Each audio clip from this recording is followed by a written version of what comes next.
President Hart not renewing her U of A contract. When she leaves in 2018, what will this mean for students, the university, Tucson, and the metro area? And what challenges will her successor face? This is Metro Week.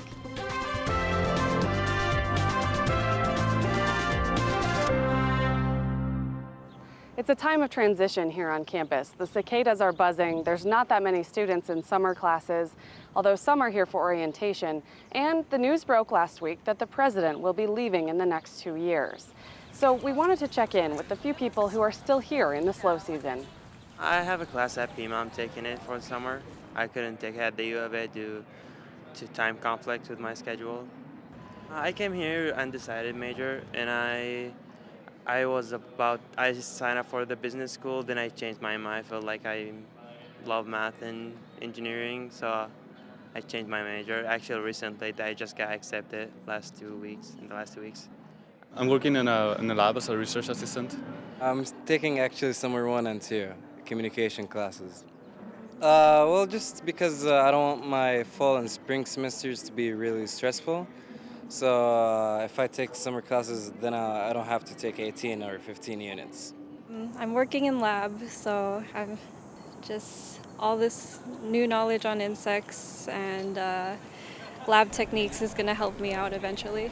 So what's life like as a college student for you right now? It's kind of hard. It's not that easy because we have so many. In my case, we have so many maths and physics. And yeah, it's tough sometimes. I think this has been a good experience for me, and not only because I'm in college, but also because I'm an international student, and this is very, very nice for me because I came here with a scholarship. I wanna work in this field, and I wanna help my country grow. Give me your overall sense of what life is like for you at the university. I think it's pretty busy, but overall it's very fresh, and you feel like you're doing something that might be beneficial for the future. It's way different because when you came from high school, it's way different how you have to treat the classes and how you need to study. You need to put more efforts, a lot of things to care about than what you used to be. I really enjoy my time here. I feel like the university has taught me a lot of things that will help me actually become a functioning and productive adult. And it really provides lots of facilities in order for me to become a person that I want to become. Now, the university president will be leaving in the next couple of years, and you might be gone already by that time that happens, but what do you think the impact of that is on the university as a whole? Depends on the upcoming, I believe, next president maybe. I believe the university students as well as faculty will miss our current president, but maybe change is good. What do you mean? Maybe the next president might suggest other stuff, or I'm not sure really if it would be a really huge impact. I don't know if students really notice that we actually have a president. I think that might be a problem. I think it might be seen as her not caring as much for the university as to be the president for longer.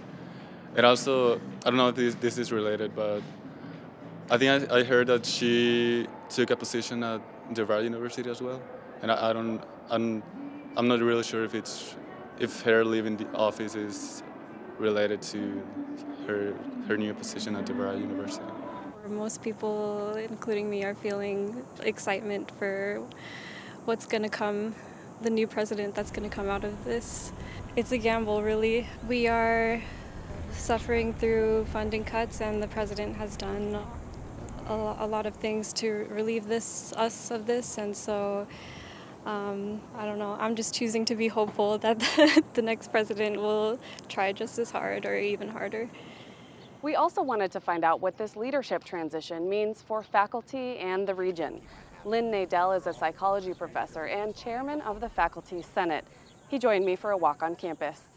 So I want to start by asking you to kind of look back and put us in our present place. Where has the university come in the years that Ann Weaver Hart has been the president?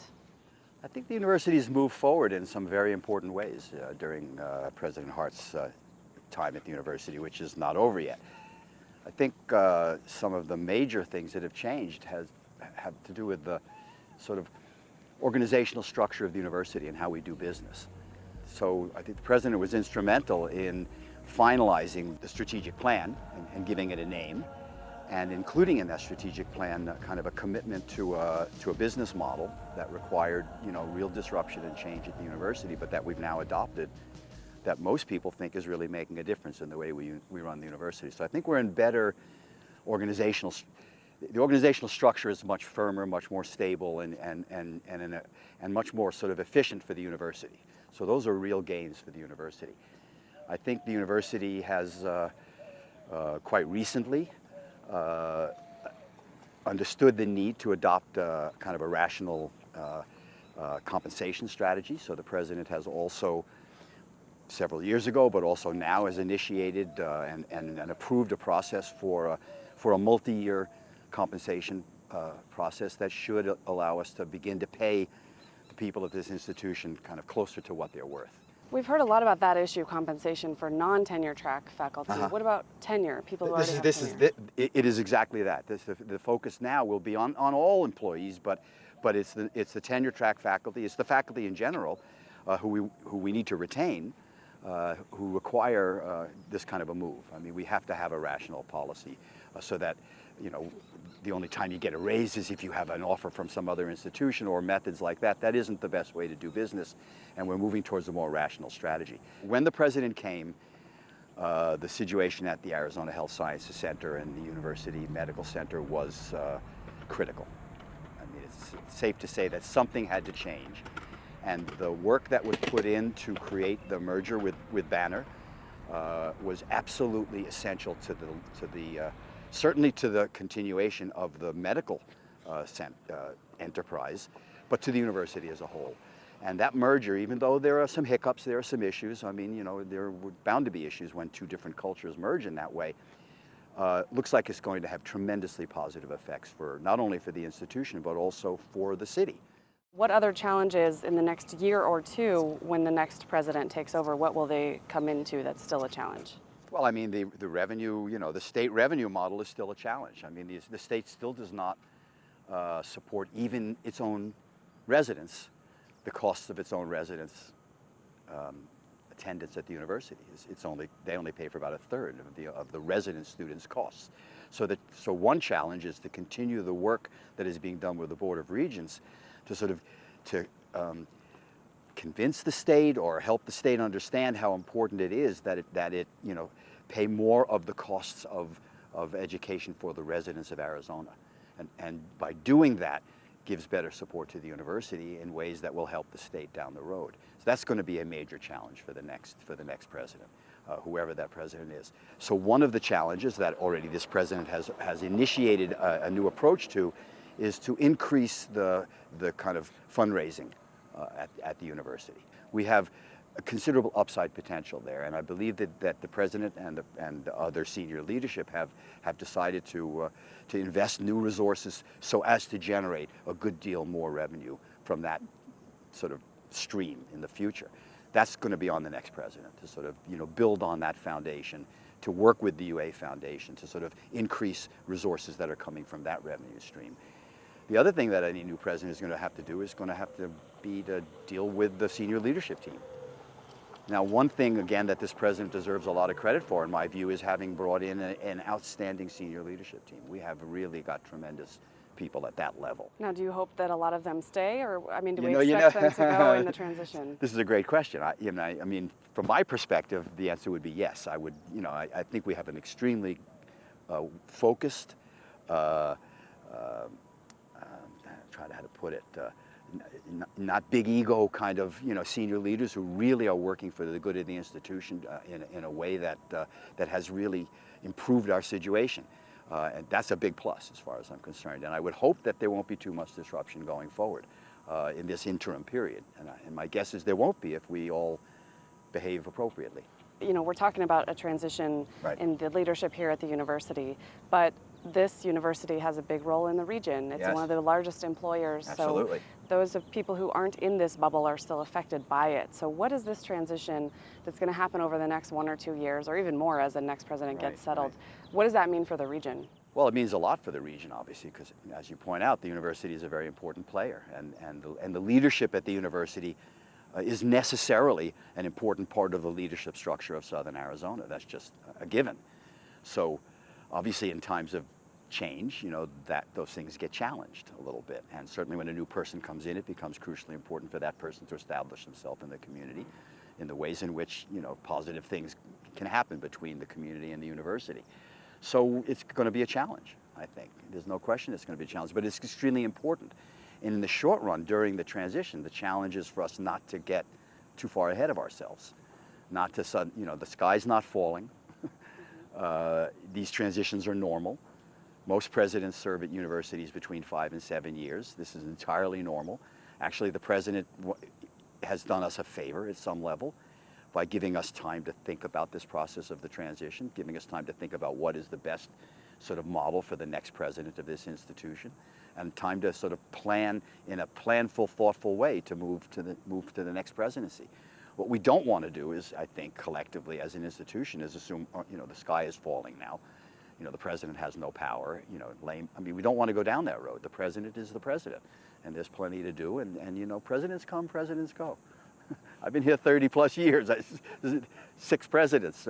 Provosts come, provosts go, but the faculty stay. Most of us. Mm-hmm. The 15,000 employees stay. We're all still here because it's a place we love, by and large. And we just need to continue doing what we're doing and to minimize any disruptions and distractions and keep our focus on the big issues that we're trying to deal with at the university, to which the president contributes, but to which a lot of other people contribute and will continue contributing in appropriate ways going forward. So I'm optimistic that we can bridge this transition effectively and welcome a new president with a strengthened institution that has problems, but that has a tremendous future, I believe. I also met this week with Dean Ronald Marks of the College of Education to get his perspective. So from the educational leadership perspective, what can people expect throughout this transition process as the regents look for a new president and even after that person is hired? Well, the president's a very important office, obviously, for a university of our size, of any kind of university. It's very, very important. And so you need a person who understands the academic world, the research agenda for the university, what we do in terms of our teaching and instruction and our outreach and service to the community. So it's a big job, and the regents will be involved in trying to find a person who fits those shoes. It's an important role for the university and for the community. Do you think the community can expect to also have a role in the process, or will it be focused more at the regent base? It will be the community. There will be community members on the committee. Of course, the ultimate decision is made by the regents. They ought to make that decision. That's one of their roles, is to select and supervise the leaders of the universities. But the community will be involved. There'll be students on the committee. There'll be faculty members and staff. It'll be an inclusive committee that will involve all members of the community, including, I would imagine, the business and perhaps the philanthropic and civic leadership. President Ann Weaver Hart's contract ends in 2018, but a new president could start before then. That person will have to decide whether to carry on some of her initiatives, including efforts to increase diversity and a strategic plan called Never Settle. Well, to be sure, there will be a shift. We don't know who that leader will be and when that person will be on campus, but for sure they're going to select a leader who is a strong leader, and that's what we would want. And so that person is going to bring in their own flavor of leadership and the kinds of programs that they will want to do. But 2 things remain regardless, and one of them is that big universities like ours with $1 billion, $2 billion total budget are economic drivers for the region and the community. We're a very important international organization as well as a national and local organization. So you would expect that things like strategic plans are going to be part of the landscape. So whether it's the Never Settle plan or a new president comes in and redirects that a little bit, you might expect that to happen. For things like diversity, this is a major issue in the higher education landscape right across the country. In the last year or so, a number of higher education leaders, university presidents and chancellors have lost their jobs over bungling the kind of diversity issues that are bubbling up for good reason across the country. So however the diversity agenda is advanced by a new president, there will be a diversity agenda, to be sure.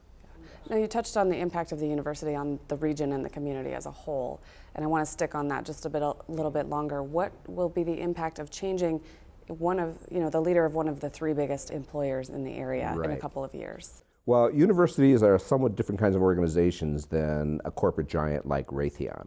And somebody like the president of Raytheon clearly has a role in playing in the direction that that company is going to take, as well as a leader here.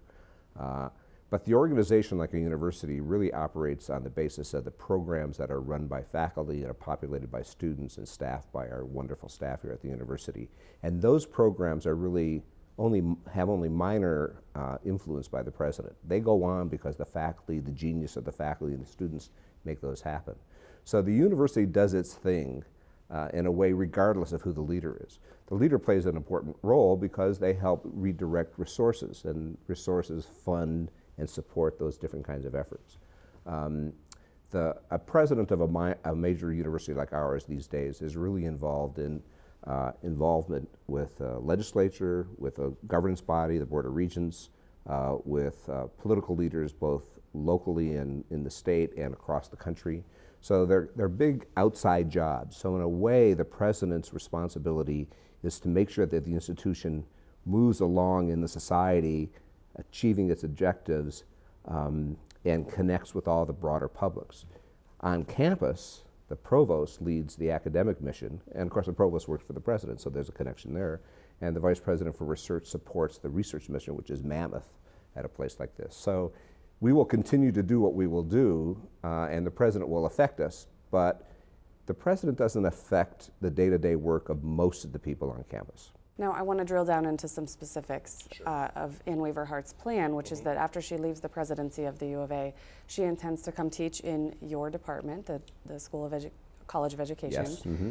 And to people outside the academic world, they might be thinking, wait, that's a step down, or is that typical? It is very typical. Most leaders of universities like ours are academics first, as President Hart is. She began her career as she began her career as a school teacher and a school leader. Did her PhD at Utah, and then was on the faculty at Utah for quite a while before she moved on into higher education administration. So she's an academic first, as typically you would find at a university like ours. And so because they're academic first, they are faculty members. So along with being a president, along with being the provost or the vice president for research, all of these leaders are also faculty members, and they have faculty appointments. And when you bring in a new leader, a new president, they come in with a faculty appointment because it demonstrates the kind of bona fides that they have as a faculty member. And it's not uncommon for presidents, if they still have energy in them, they want to work, as opposed to retiring after they step down. It's not uncommon for them to move into their faculty position and do the kind of work of a faculty member. Will they do the same sort of thing as a faculty member who's only been here for 5 or 6 years and is building a career? Not likely. But will she be involved in what we're doing in the college? I expect to see her doing that kind of work. And in fact, she and I have had some conversations in the last month or so about how to expand her role in our instructional program and our Ed Leadership program and our Center for the Study of Higher Education. Coming up later here on PBS 6, Lake Mead at a new low, our water worries at a new high. On the next Arizona Week, managing the drought here at home and what we can learn from Nevada. Coming up later on Arizona Week here on PBS 6.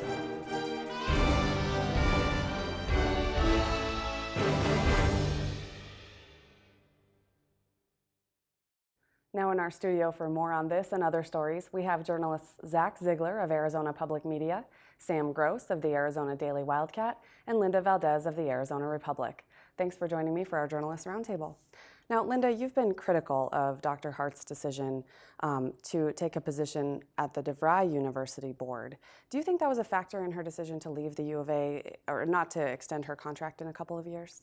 We know that there were conversations between the president and the Board of Regents this spring. We don't really know the content of those conversations because the people who were involved have been pretty tight-lipped about it.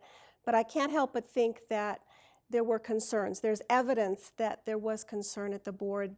Eileen Klein, the president of the board, sent out an email that talked about erosion of public confidence as a result of the president serving with DeVry. And I think it was more her refusal to leave once the controversy started rather than her actually becoming involved in that. So I think that probably played a role in this, but it's hard to know for sure unless someone actually comes out and tells us. Mm-hmm. And Sam, the Arizona Daily Wildcat got an email interview with Dr. Hart, and she gave a little bit of context. I'm not sure it's all of what Linda is hoping for, but what do you guys know? A little bit of context, but not a lot. She had told us that she'd made it clear to the regents during private conversations many months before her decision to take the post at DeVry that she was planning on leaving the university. So it's not necessarily the cause. Not necessarily. From what she's told us, it's not necessarily the cause. Okay. And then also, Dr. Marks told us that she had begun conversations with the College of Education about returning to a faculty position several weeks ago. So a lot of this was in the works, presumably around the same time. Yeah. And then we heard from some students earlier in the show, Sam, but I wanted to check in with you and any sense you're getting as the student newspaper or the campus newspaper about how students are reacting or not to this. So obviously, school is not in session, at least aside from summer session, so we don't have a great sense of what the tone of the students is right now. Our best indicator is actually coming off of the reaction over social media to the post that we had based off of President Hart leaving. And what are you hearing there? It's, to put it nicely, they're supporting her decision to leave. Right now, our post of the original story of her leaving is our top performing post. Obviously, it's not a great sample because of the fact that a Facebook audience is not purely students, but our audience is 18 to 24 on average on a weekly basis. And to put it lightly, they're supporting her decision to leave. Is there some negative tone to that support? Is Yeah, that what you're hinting at? That's what I'm hinting. Okay. There is a definite negative tone. On kind of average, it's looking like people are saying that we're looking forward to focusing back on the students, rolling back tuition hikes, things like that. And of course, that's not a representative sample. It's just who's posted on your Facebook page. It's not a representative, yeah, exactly. Okay. Now, do you have any indication of the student involvement whenever the presidential search begins for the next president, how involved students will be? We've really been told nothing, aside from the fact that the incoming president of the Associated Students of the University of Arizona, Mikey Finnegan, has stated to us that he'd like to see students involved more than ever in the search. Okay, and Zach, the president of the university also sits on the Southern Arizona Leadership Council and a few other local boards. Any news so far on how those groups, those outside of the university groups, could be involved in this transition search? Not really much of a news from that perspective. Yeah, there is the perspective that the business community will want to be involved. After all, this is one of the largest employers in Southern Arizona, but no word yet as to exactly how. In fact, all right. So I want to switch topics a little bit and stick with you, Sam, on the U of A budget, which was approved at the Regents meeting in which Ann Weaver Hart made this announcement as well. So just give us quickly the highlights of the U of A budget for next fiscal year, which starts in July. So for the budget they approved, I think it was a $1.1 billion budget. The highlight is looking to be the $9.5 million they've allocated to give to faculty raises. It's the first faculty raise in over 2 years, or not over 2 years, in 2 years. But in the same sense, it's important to keep in mind that the university is right now ranked 15th out of 15 peer institutions for faculty salary rate on average. So it's the lowest salaries. It's the lowest salary, average salary rate per peer institution. All right. Now, Linda, you've been critical of the state budget, the state legislature and Governor Doug Ducey's support of budget cuts for higher education. So now that all the chips have fallen on those budgets, what do you think of them? It's an improvement over last year when there were huge cuts. It's a movement, a gradual. It's certainly not enough. And if you look historically, in 1998, the state was providing 88% of the cost of undergraduate education, and in this year, it's about 34%. The region's goal is to move that closer to 50%. I think they're facing the facts that we're never going to go back to the old days when the state really supported the cost of undergraduate education. This is a movement in that direction. I think a lot will depend on the next president of the university and the other presidents, how effectively they can work with the board to convince the legislature to continue that.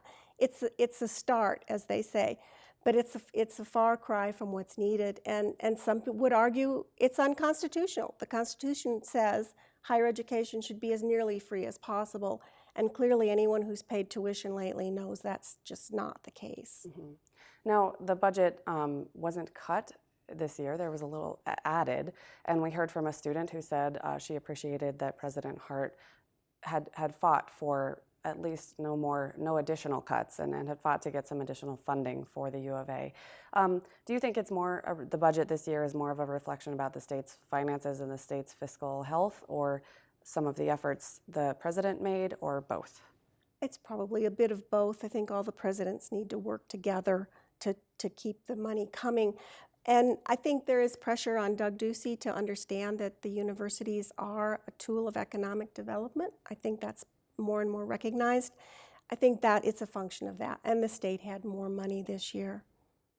All right, we can talk about the state budget on and on, but I want to stick to education on that part of the show. But I am going to switch topics, Zach, because we cannot ignore the fact that this weekend will be blazing hot.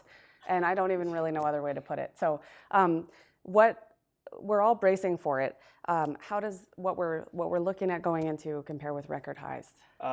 If forecasts hold true, this could be tied for the 5th hottest day on record in the Tucson area. And that's Sunday? That would be Sunday, yes. 114 degrees is the forecasted high, though we'll get some continued lovely days coming right after that. This is going to be the hottest day in about 21 years. So pretty rough window. We should be used to things being this warm this time of year, though. Of the 15 hottest days on record, all of them tend to fall in the calendar year in about a 16-day window that starts around June 18th and ends around the 4th of July.